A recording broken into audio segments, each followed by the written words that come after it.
Thank you for joining us on our QTV Business and Economy program. The Business and Economy program is intended to promote the ideals of a corporate Gambia identity through partnership with the public and private sector, along with civil society organizations and the international community. In today's episode, we have invited two distinguished panelists to help us to discuss information technology and what is being done at the level of the National Assembly to help in its implementation. You would recall from our first episode on the Business and Economy program that two distinguished personalities in the names of Sidi Bensouda and Joseph Sarr were invited, and during that episode the issue came up in terms of the relevance of information technology and what it is that we need to do as a country if we want to leapfrog the economic development agenda. In today's episode, we have Honorable Alhaji Mbow, who is in our midst, a national member at the House of Parliament from Upper Saloum, CRR. We also have Honorable Sekou Marong, National Assembly member from Latrikunda Sabiji, Kanifing Municipality Council. By way of introduction, I would introduce Mr. Honorable Alhaji Mbow. Honorable Alhaji Mbow is an elected member of Parliament for Upper Saloum District, a district in the Central River Region, the Gambia. Honorable Mbow sits on the Finance and Public Accounts Committee, FPAC, and the Committee on Education, Training and Information Communication Technology. He is one of the 5 representative members of the Gambia on the Pan-African Parliament in South Africa, where he sits on the Committee on Transport, Industry, Communication, Energy, Science and Technology. Honorable Mbow's work experience spans over 15 years and includes experiences as sales team leader at AT&T Corporation of the United States, head of network and telecoms at Standard Chartered Bank, head of technology and transaction banking at EcoBank Gambia. Honorable Mbow is a co-founder and director of business development at Lasting Solutions, an ICT solutions provider. He is also a co-founder of Supersonics Financial Services, a microfinance business. Honorable Mbow holds a master's degree in computer information systems from Kennesaw State University, USA, and a Bachelor of Science degree in computer information systems from the same university, and an associate degree in computer science from Atlanta Metropolitan University. Honorable Sekou Marong is an elected member of Parliament for Latrikunda Sabiji, a constituency of Kanifing Municipality Council. He sits on the Public Enterprise Committee and the Committee on Health, Children, Disaster, Refugees and Humanitarian Relief. Prior to his election into office, he was a network and systems administrator at Standard Chartered Bank, and before that he worked as an electrician at Senegambia Beach Hotel. Honorable Marong holds a Bachelor of Science degree in computer science from the University of the Gambia and a diploma in electrical and electronic engineering from the Gambia Technical Training Institute. Gentlemen, let me seize this opportunity to welcome the both of you to our Business and Economy program. Let me first of all begin by congratulating you. I know the elections was tough, but you have come up as victors and now represent us at the level of the National Assembly. You are quite young and dynamic. I happen to know the both of you. Needless to say, you occupy a very important position within government. And you are both, as I indicated, relatively young. Both have experiences in the private sector. You worked in the hotel industry. You work in the banking industry as well. The same goes for you, Mr. Mbow. You've worked in the banking industry, and you now operate in the private sector. As private sector players who now have the opportunity to create laws at the level of government, and given your specialization, your specialty areas in information technology, and both of you being computer science graduates and practitioners, what would you reckon, if I may ask, that it is that you're doing in your private capacities to help bring about a better understanding in terms of the relevance of information technology at the level of the National Assembly and how it could help us as a country to progress in terms of our economic development aspirations. If I may start with you, Mr. Mbow. Okay. Thank you very much, Mr. Roberts, and thank you also for having me on this show. And I also want to say also Ramadan Kareem to the entire Gambian people, especially my people in Upper Salom. Now, coming back to the question you just asked about the relevance of ICT and what we are actually doing at the level of the National Assembly, it is important to also understand really where we came from as a country and where we are now and where we intend to go. Now, the ICT sector actually, if I may say, is in the developing phase in this country. And then there are a lot of issues that people actually have encountered. But again, the private sector has taken a leading role to ensure that we move forward on those things. Because traditionally, things are changing from this traditional brick and mortar, if I may say, to more of the digital world. Meaning that people are actually moving away from if I may say, these shops and stuff like that, and do online transactions using the internet as a backbone. Now, we at the level of the National Assembly, we've realized, especially two of us, we've known even for a while, we realized that as parliamentarians and also as lawmakers, we also need to understand these technologies and also what is it that the country can use to move the country forward. Now, we've started with the two of us actually by enlightening our own members, people that are not really very au fait with ICT. We've carried out the training, conducted the training when we started last year, just to ensure that our own national members appreciate what technology actually brings. Now, doing that would also help us in the enactment of laws or to assist them in terms of whenever we have a laws that we have to pass or we have to, certain laws that we have into this country. Because we may also need to remember that we actually have some good laws relating to ICT in this country, and an example is the Information and Communication Act of 2009.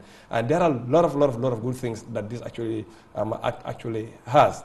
Now, the only thing perhaps what we can do, work with the executive, and then maybe try to certain things that are not relevant anymore, or try to improve upon them.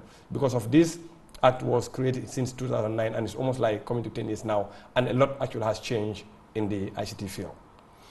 Thank you very much, Mr. Mbow. Turning to you, Honorable Marong, I'm sure both of you, given your specialization at the level of the National Assembly, would have had the opportunity, because you sit in very important committees within Parliament, you would have had the opportunity to travel to countries like Rwanda, Botswana, and even to other developed countries in the West.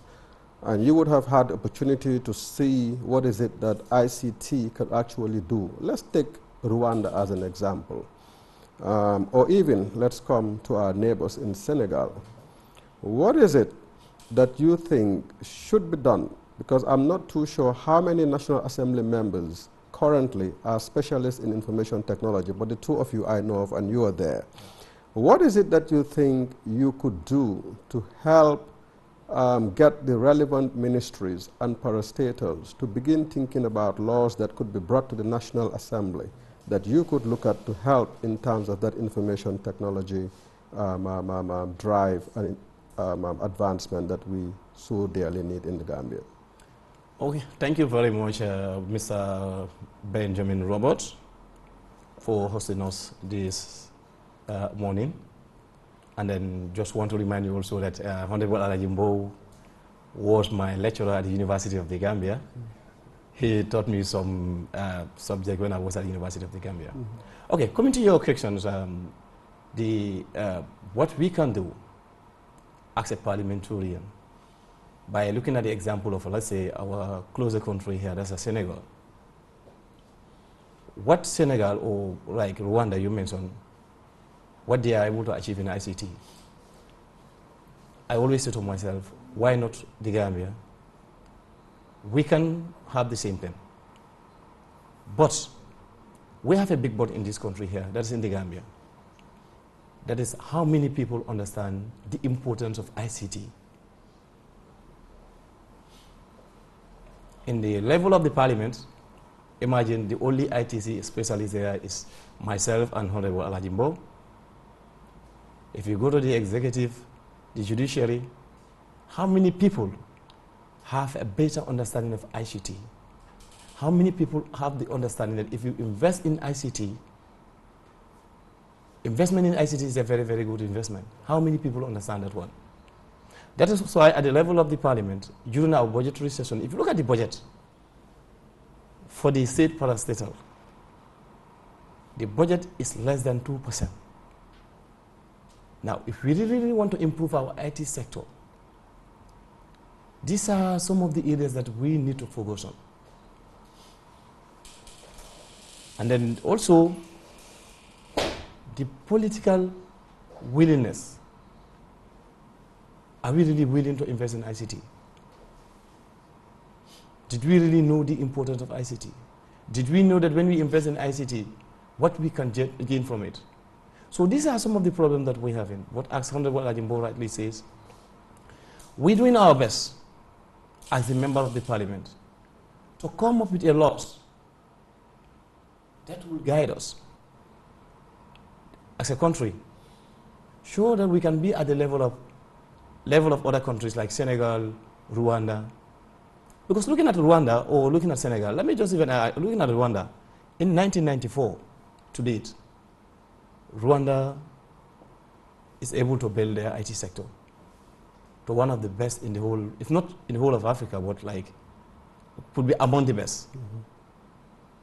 So, but in our country, that is the Gambia, that's a different story. If you go, how many ICT companies do we have here? And how much are they empowered by the government? These are some of the problems that we have. But together with my colleague, Honorable Alhaji Mbow, we are doing our utmost best to educate people, more especially the lawmakers at the parliament. Because we want all of them to have a better understanding of ICT.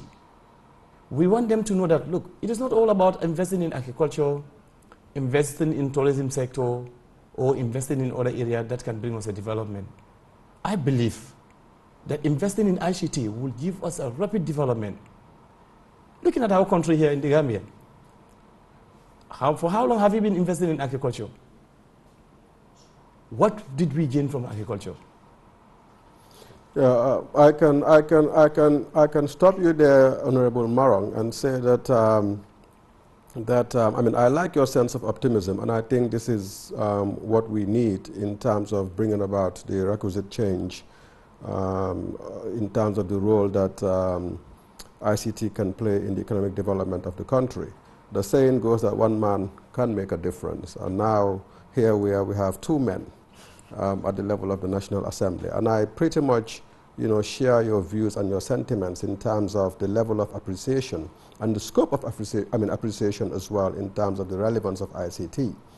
But the fact remains that you two are there, you two are quite experienced, and you two need to help push other parliamentarians and also even engage at the level of, say, for example, Moasi, you know, to see what is it that you could do to help Moasi bring about laws that could be tabled, and hopefully with your support and your drive, we could begin to realize some of the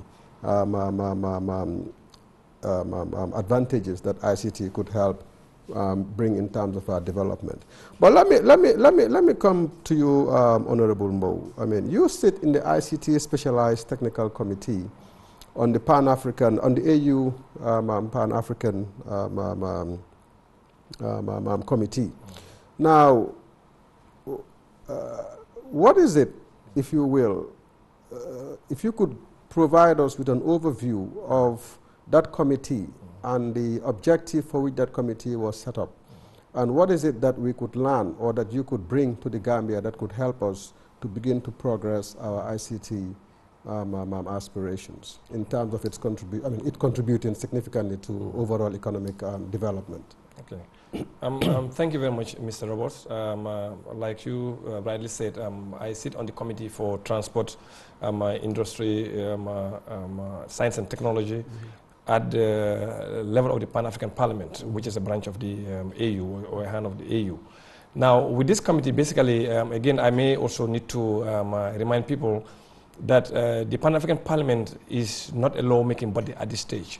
Basically, what we are doing right now is we are just an advisory, we are playing advisory role to the African Union because we have not been mandated yet to legislate, and we need to have about 28 countries that would sign and ratify the Malabo Protocol in order for us to be a legislative body. Now, and I can happily say that the Gambia was actually among the first countries to sign this protocol, and we are yet just to deposit the legal instruments at the AU, and we are quite happy about that. Now, coming to our committee, this particular specialized committee, basically we work with AU to advise them, and also as members of parliament, also we encourage our own parliamentarians also to take on board the action plans that are also generated at the level of the AU in terms of, for example, cybersecurity, for example, in terms of taking on board the PIDA initiatives, which will also help in the AU agenda for 2063. For example, with the ICT level, there are a lot of gaps in Africa, example. There are a lot of gaps that we actually have. Now, if you look at the internet penetration right now in the world, you have about more than 50% of the world right now that actually has connection to the internet. They have connection to the internet. Now, if you take it at the level of Africa, we are around 40% penetration rate as of the end of December 2017. Now, if you look further down to Gambia, our penetration rate is just about 18%. So you're going to see that there's a big gap in our own individual countries and also a big gap within the African continent as a whole. Now, what this committee does is actually help or try to enlighten our own members of parliament that come from different countries so that they can take on board some of these AU conventions that we actually have that will actually help to transform Africa into an e-society that we all desire. Because that's where the future is basically. Because people are actually moving from the physical or from tangible to the intangible or from the physical to digital. And the future is basically it's about this network infrastructure, which is from farm-based to network infrastructure based. That's exactly where we're moving to. And to do that, basically, countries need to adapt some of the best practices that are actually happening in other countries, like Rwanda, you said, and even our own neighbor, Senegal, that are really very far when you compare them to other African countries within the region. So our committee, basically, we help educate our own parliamentarians at the African Parliament so that they can appreciate what these technologies actually can bring in our own economies. That's exactly what we try to do, so that when they go back to their own countries, then they can play a critical role in embracing the goods about technology and also legislate laws that would also help to protect the entire population in those African countries. Let me make a follow-up question, because you raised a very important point in terms of the internet penetration rate. If the internet penetration rate is 50% globally, 40% for Africa, and Gambia, we're looking at 18%. That is a gap in terms of Gambia versus, vis-a-vis Africa. You're talking of, 28% percentage point differential. The world, you're talking of, 18, you're talking of 32. Exactly. Percentage point differential. What do you think that is? Gambia, why do you think that is? Gambia's population is 1.8 million, 2 million at most. Now, we've got 4 ICT companies, 3 private and 1, parastatal. Well, private if you read the act. So the question I want to ask is, given the size of the country, population-wise and also landmass-wise, why is the internet penetration rate so low?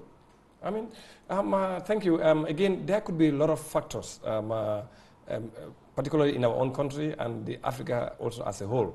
Now, remember, these are private businesses, actually. They invest money, and they want to also recoup money. Now, to get into the I would say, ICT foray actually takes a lot of money, a lot of investment, if I may say. For example, to be an ISP, for example. There are a lot of money that you actually have to invest technologically. You also have to hire a lot of staff, and you also have to pay a lot of other licenses that also are also expensive. So at the end of the day, the private sector, basically you invest for profit purposes, for example, because this is not an NGO. Now, if the cost of investing into these things also very high, like the operational cost is very high, you're going to realize that the way you penetrate, especially in the hinterland, will not be that fast as people may actually expect, because there are a lot of operational expenses that you actually have to pay. Now, perhaps maybe the government could come to their support, being a member of the private sector. There are a lot of issues for you to play a good role into the ICT sector, for example, in the internet, for example, to be an ISP. Some of the licenses that you actually have to pay. Now, also, there's a need for the infrastructure development in the country, for example. Electricity, for example. Now, if you want to really have internet connectivity, for example, across the country, number one thing is like your infrastructure, especially electricity, must be available 24/7. Now, can you imagine if an ISP company actually have to operate around the covered areas, and electricity supply there is just 7 hours a day or 4 hours a day? What do they have to do? They have to resort to getting generators. And these are also adds up to their operational expenses. So you're going to see that the penetration by which they would want to do it would also be very slow because of the cost that is actually involved. So I think on the side of the government, I think we can help in terms of bringing the infrastructure that they can actually use to reduce their operational expenses so that they can actually penetrate more into the hinterland, and also some of the taxes that are levied on them on annual basis that can also be reduced so that they can also move their businesses forward in terms of having more penetration. Now, in terms of Africa as a whole, the internet is actually based on network infrastructure. Now, there's a lot of infrastructural issues that we have in Africa. For example, in 2007, there was only one submarine cable in Africa, according to some reports, in 2007. Then in 2009, then there was 18 submarine cables that were available. Now, there is continuous development, because, for example, this cable, submarine cables, like for example, is in this country, is actually helping to interconnect the African continent as a whole. And at the level of the AU, which I think PIDA, they've been tasked with helping to bridge that infrastructural gap within the African continent, because we want to be an e-society. And the PIDA actually is initiated by, which is a program for infrastructure development for Africa under the AU, to bridge that infrastructural gap that we have in this continent. Now, one of the things that they do, like the building road construction, for example, railways, broadband networks, and also helping in the governance structure, which is also very fundamental. Because the governments do play a critical role, because they most appreciate the positivities that this ICT actually brings. Now, we remember a few years ago when we have issues like connecting to the internet because of blockages, and all these blockages that actually were instituted at government level actually hinders the fast speed of the internet. Now, people also may realize also that the internet connectivity in Africa is also very expensive, because for the most part, the lack of data centers that are within Africa, which means the content that the African internet actually generates, it has to go to Europe or to America and then come back to the continent. So at the AU level, what they're trying to do is try to see how best they can develop our own content, where all the traffic would actually remain in Africa. And when that happens, which I think PIDA is on the right track to do that, it will help to save the African continent over $500 million, just to try to maintain or to try to keep the internet content within Africa, instead of actually having to go back and come back like what happened in this country here. You mentioned a very important point in terms of the ACE. Yes. And how one of the reasons why the internet penetration in the Gambia is low, if you look at the challenges relative to electricity availability, but not only that, the operational cost in terms of private businesses penetrating. You sit in the AU Parliament. I know you are not a legislating body yet, but you play a very important role in terms of advisory. The follow-up question I want to put to you on that is, noting the quantum of funds that are available at the level of the AU, over 300 billion. These are infrastructural investments we need in this country if we're going to enhance the penetration rate, if we're going to improve it from 18% to reach the average of Africa, which is 40%. So where you sit, from the vantage point that you sit, and given your knowledge, in terms of what is needed, because you also operate in the private sector in ICT. Sure. Are you optimistic that, say, now against 2025, we could tap into those funds available at the AU to help enhance our ICT infrastructure in the Gambia to the point where our penetration rate would be enhanced, internet penetration rate would be enhanced? Yeah, I'm very, very optimistic. Very optimistic in the sense that at the level of AU, I think there is a lot that actually they are doing, but countries also must come at the front to take some of those advices or to take some of those projects back into their own countries, like what NEPAD is actually doing across the continent. Now, I remember there's one discussion I had with one of the presidents that we had a few months ago at the Pan-African Parliament, and we were talking about the Gambia Bridge, and the Gambia Bridge was supposed to come with a component for fiber optic connection. Mm-hmm. But it looks like that component was now they're just concentrating on the Gambia Bridge. Now the same thing actually happens in other countries. So I think what we need to do perhaps for our own, if I may say, the executive to really understand there are a lot of good things that is actually happening at the AU, at the level of the AU, but it just needs a political will. And it also needs probably a clear understanding really about some of the policies that we want to have into this country. You know, we can put in as many policies as possible, but if they're not implemented properly, we won't get that very far.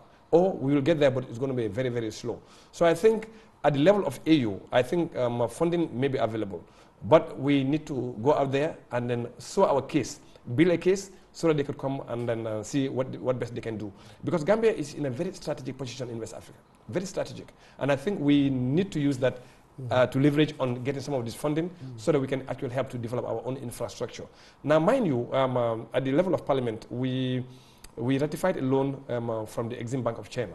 And part of the loan will also be used to develop a data center in this country here, and also to further improve the fiber network that we have in this country. Because I remember there was a project, EcoOne project, that was here a few years ago, that actually was laying fiber optic cables in this country here. So this loan that we just ratified from the China Exim Bank would also help to interconnect those loops that were already created in fiber. So you're going to see that for this country, and that's the reason why I say I'm very optimistic. In terms of the infrastructure, I think we are moving in the right direction. Because by interconnecting all these fiber rings, I think access would now be much easier. Then the electricity situation in this country, I think if I may read from what the MD of NABEC said, I think is really very positive, and I'm really very hopeful. And all those things actually could play a very vital role in ensuring that internet penetration in our country actually moves very fast. So, okay. Like that. Mr. Marong, let me turn to you, and I'm going to touch on a point that he made during his, his views in terms of the opportunities that may exist at the level of the AU. I know when the ACE cable was being laid, you were perhaps as optimistic as I was, if not more, in terms of that, you know, everything was going to be nice and dandy, bandwidth was going to be enhanced, and internet was just going to be out of this world in terms of access and speed. What is your take in terms of the ACE? Why do you reckon? I mean, because I don't know, and you know, feel free to jump in, Elijah, as well after his intervention. But why is it that the ACE has not delivered what the ACE was expected to deliver? I mean, is it because of the gaps that he mentioned? What is your take? Yeah, it could be because of the gaps that he mentioned, but also you have to look at the government commitment towards the ACE project. You know, we need to have a government that is well committed to the area of ICT. If our governments are not committed, it doesn't matter what comes in our way, we will not succeed. We must have a government that is well committed.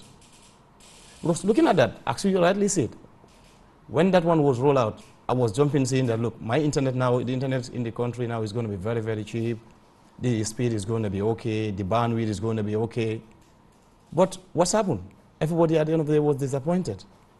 Actually, rightly said, not long time ago, just back in a few months ago, we ratified a loan agreement between the Republic of the Gambia and then Exim Bank of China to invest in the broadband network in this country.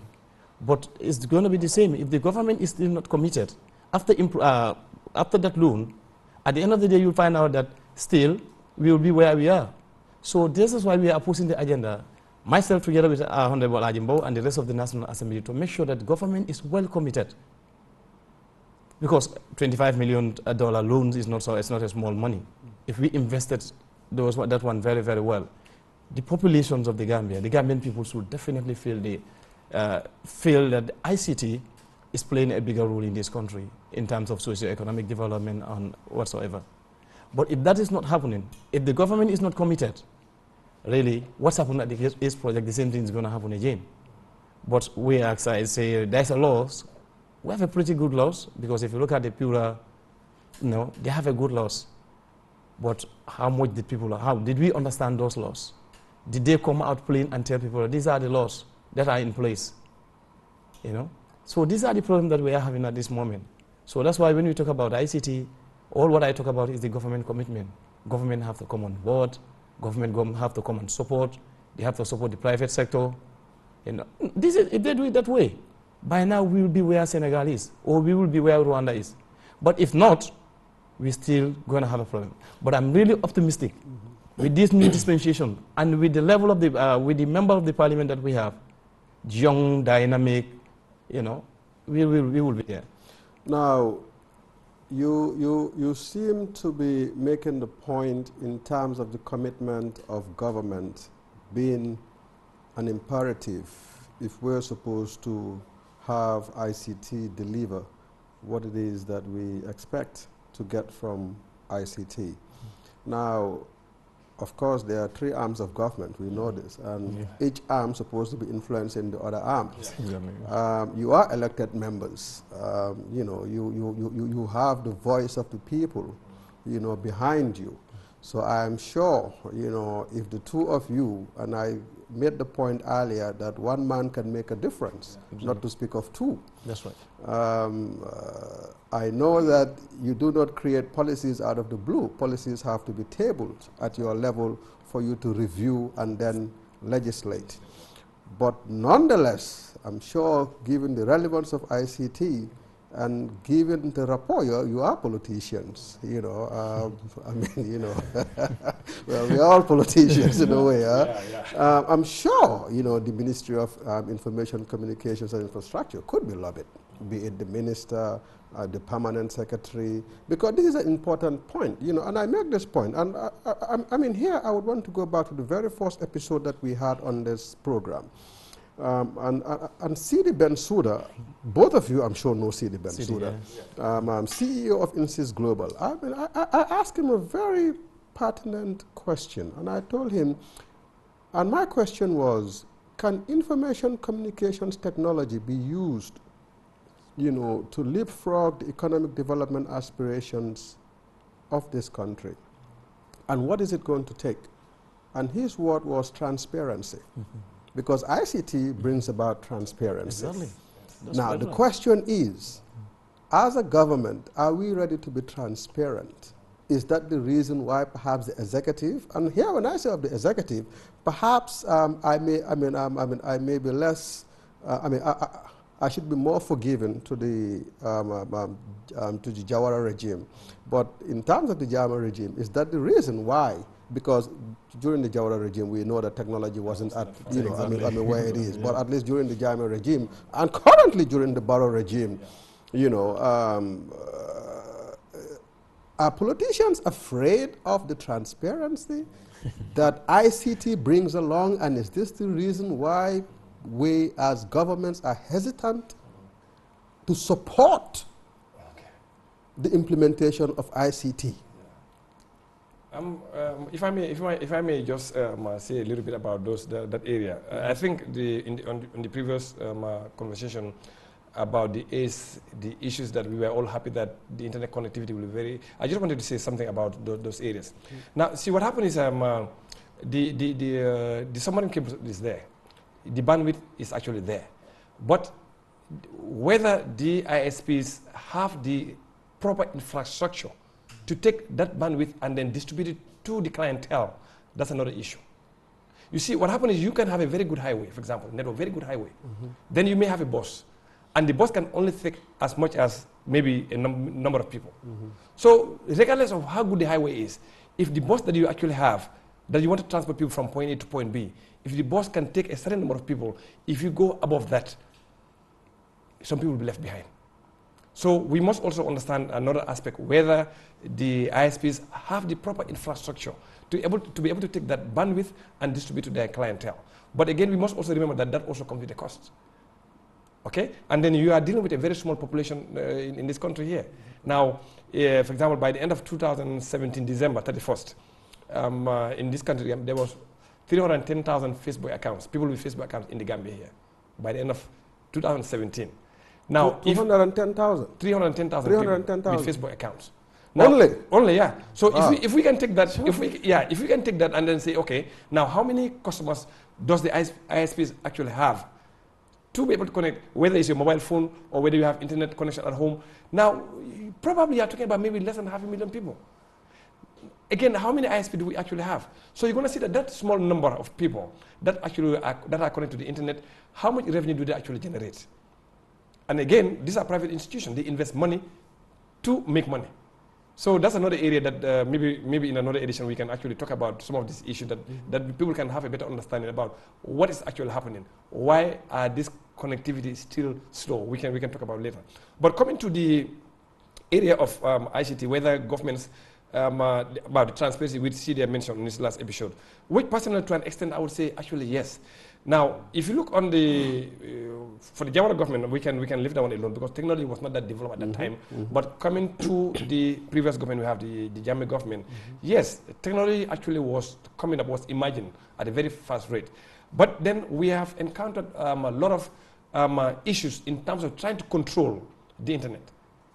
So whenever you try to control the internet, especially the way it is, it's not owned by a government. It's not owned by a country. Yeah. Virtual. So, virtual, exactly. So if you try to control something that doesn't belong to you, something that you actually don't own, something that actually can bring your people actually closer, your own country actually closer, and bring the entire continent closer, or bring the whole world closer, you want to try to put some things that would actually help to impede the development of those things. Those are some of the issues that we have. But again, for the most part, the internet or ICT in general can help bring transparency into this into the government. Now, one thing I also, which I'm advocating, which is the creation of an ICT agency for the government of the Gambia. This agency, among other things, would be clearly responsible in advising the government in terms of also implementing government projects in ICT. Because again, we must have people that are knowledgeable in those areas. We must have people that are also, that can also create policies that can be implemented upon. Because if you create a policy right now in ICT, and the implementers really do not appreciate the positivity that actually it brings, those policies are not getting anywhere. And that's the reason why, for me, I will push, I will also engage the ministry or the executive level so that we can actually create an ICT agency in this country. And they will be responsible to drive the ICT infrastructure, to drive the ICT needs of this country. Yes, coming to what he's saying, what Sidi Bensouda said, I have listened to him keenly. He was very, very, very right. The government of Africa in general, it's always very difficult for them to be transparent in their dealings, more especially when it comes to ICT. No, we all remember, and actually I say PPP government Jawara regime, ICT, nobody even thinks about ICT in those days. But the past regime, that's the former president regime, we have a lot of setbacks in ICT. People were even afraid to invest in ICT sector. What CDC, he is very, very right. The transparency in ICT is going to help a lot. But to go back to what he said again, now, with the generation that we are, we cannot still be at one point. And we cannot use the former government achievement or their failure as a yardstick to measure our development in ICT. We need to move forward. And then people like CD, what we would like is that let's everybody come on board. Let's look at some of the laws that we need to review and put in place some very, very, very, very good laws that will push the government of this country to be more transparent. This is what we need. This is what's happening in Senegal. in ICT sector. That's why they are able to be where they are. In Rwanda, this is what happened there. We need the same thing. Because looking at the Pura, the arts, really there is some very, very, very, very good laws. But, and how much are those people also willing to come on board and tell people, yes, we have this law, and this is going to help, as Sidi rightly said. I had listened to Sidi. He said that sometimes what happens is that people will even just come to your business and tell you that, pay us, this business is costing $50,000 for a year. But instead of $50,000, give us $25,000, something like that. And then the rest of $25,000 is okay, don't worry about it. But if we have a proper ICT in place, why do you need someone to come to your shop and ask you this is what you need to pay? If the government is able to build such infrastructure for us, whereby you sit in your office and know exactly how much amount of money you're going to pay at the end of the year or at the beginning of the year, then more people will venture into ICT. Then the penetration of ICT will increase in this country here. Now, that a very important point in terms of the predictability. I mean, that was also one of the points that we discussed, the predictability of the business environment, knowing what to pay in taxes and all of these things, and even without having to go to the premises of GRA, for example, which I agree. Now, Alhaji, I would come back to you, and here I would want to discuss the point that you raised in terms of what is happening at the level of the AU, in terms of trying to come up with data centers within Africa, and that would help us to realize some cost savings, which could actually be plowed back into ICT infrastructure. In Africa, on the respective countries as well. Now, I'm bringing this point because going as far back as 2013, I was the project coordinator for the development of the national export strategy for the country, and ICT featured prominently in that strategy. And two of the planned objectives for the ICT sector was attract businesses through public-private partnership and investment promotion initiative to establish call centers, disaster recovery centers, and data processing centers as well. It's coincidental that you mentioned, what is being done at the level of the AU, to help us in that regard. And you also made another important point, and this was one of the reasons why these data centers and call processing centers, were captured as strategies that could be used to get ICT contribute to the national economic development agenda. Was the time zone, if you look at the globe, I could even say, use the example of the bourses, the stock exchanges. You have strategic bourses around the world. When one opens, the other one, when one closes, the other one is opening. And Gambia is actually a country where we are as a country, the opportunity exists for us to be within that circle. So are these things that, you could help bring to the attention of, I don't know, Mwasi? I spoke to Lamin Kamara, PS of Mwasi at the time. I understand he's now in petroleum. And I remember interacting with him during the development, of that strategy. And these were some of the points that were made. What do you reckon it is that we need to do? Because you both seem to be alluding to the fact that some sort of engagement has to happen, if we are to bring to the fore the relevance of ICT and therefore come up with a strategy. The National Development Plan, 2018-2021.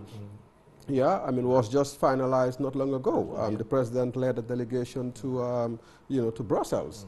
But when I look at the National Development Plan, I don't see explicitly, strategies or programs or projects that have been earmarked for ICT. So yes, I know plans are not set in stone. A revision can happen, a reevaluation, monitoring, can happen. But what do you reckon it is that that we need to do? Should we have a consultative forum? Exactly. And if this should be the case, can it be driven from the level of Parliament?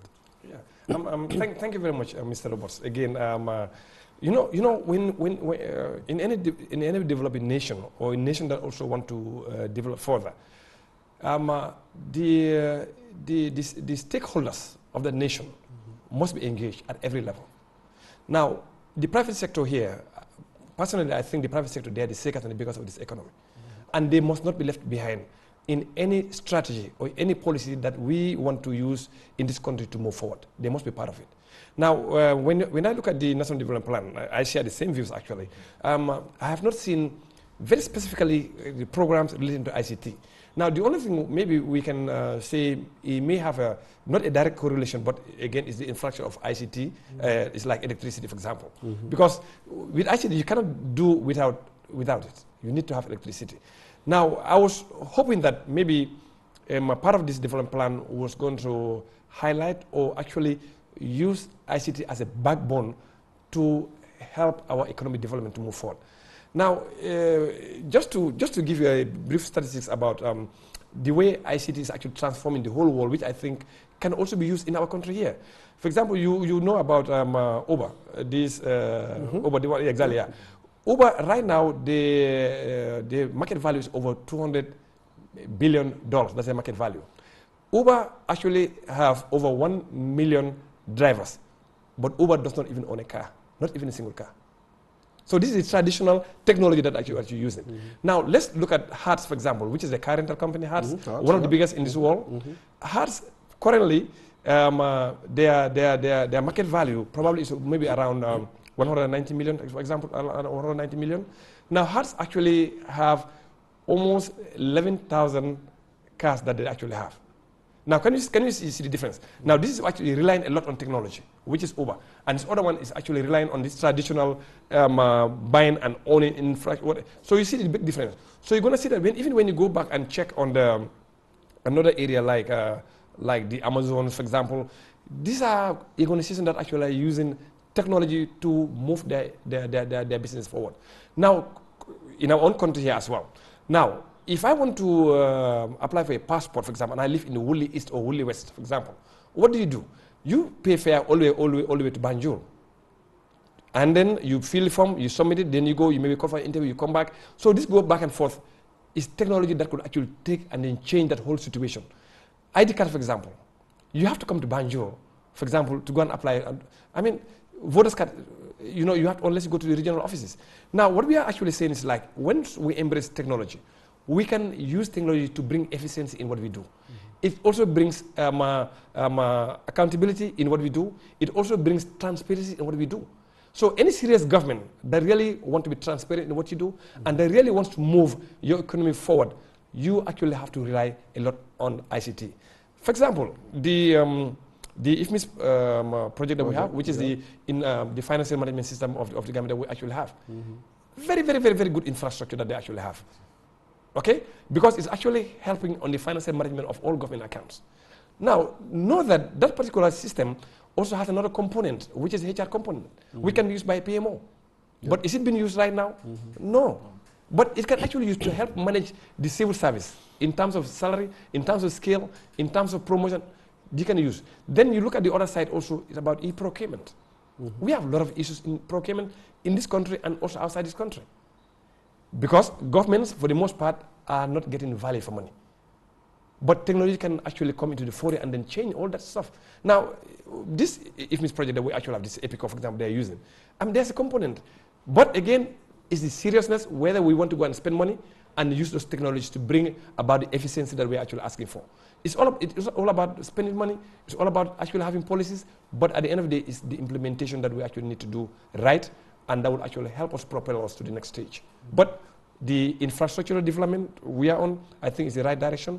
And then some of these technology we actually have for government, for example, we have. But at the end of the day, the private sector must be engaged in every aspect, on every task, so that we can work together as a nation and move this country forward.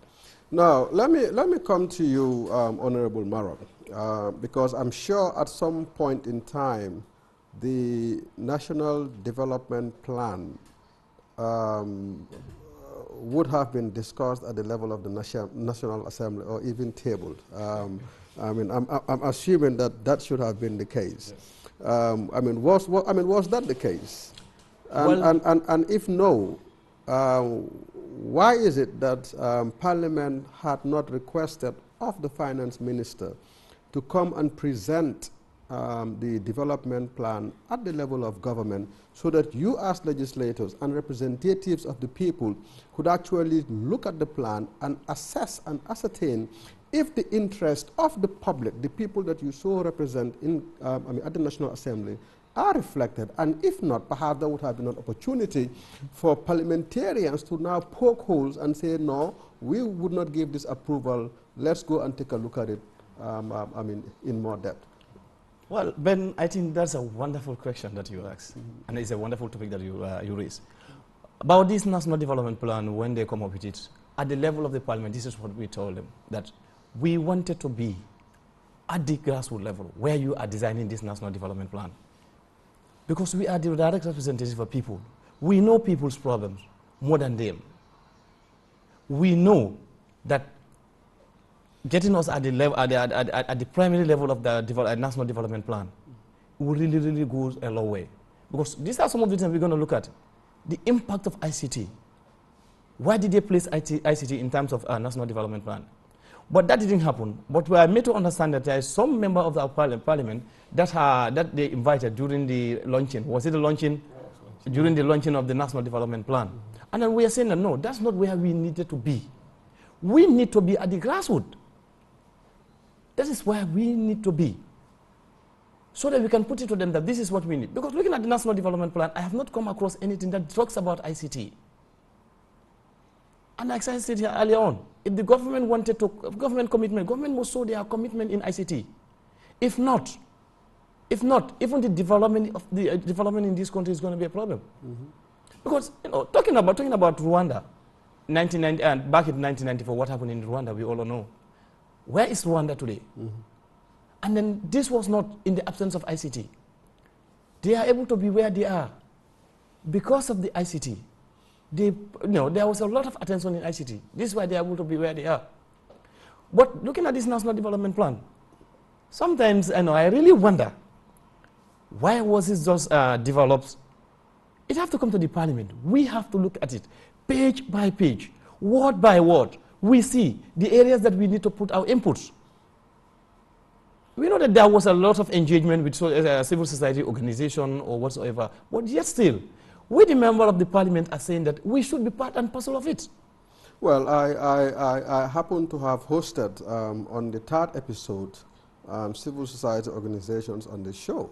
Madi Jubate of Tango was here, Jundu Drame of Child Protection Alliance was here, and we discussed the issue, but they also raised concern equally that the National Development Plan did not, see the sort of a consultation that they would have expected from the level of the CSOs.